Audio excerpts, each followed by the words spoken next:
It is in effect printing money, and it's not something that's been done in our lifetimes. But I don't think the Bank of England had many other options, because the government's other measures, like that VAT cut, have clearly not worked. And therefore, as a last resort, we have to resort to quantitative easing. So the leap in the dark was the right leap in the dark? Well, we'll find out, I guess, in due course. And the risks with quantitative easing are either that it doesn't work, as was the case in Japan, or as is the case with printing money in other countries, you get inflation in the future, and that is difficult to control. I don't think anyone knows the answer to how this is going to play out, but given that the government's other measures have completely failed and the recession continues to get worse, as I say, this was a last resort. Do you think you would have done differently?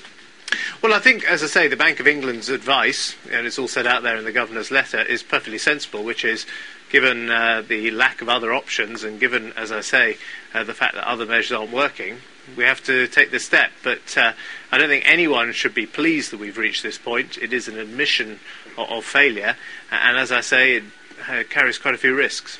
Vince Cable was saying a moment ago the reason it didn't work in Japan was because it hadn't been brought in early enough.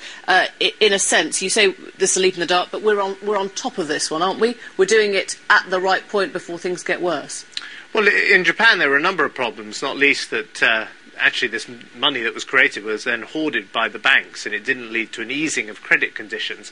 So let us hope that this measure, this approach taken by the Bank of England, does lead to an easing of credit conditions, and some of the assets they're going to purchase are broader in range than that which took place by the Bank of Japan.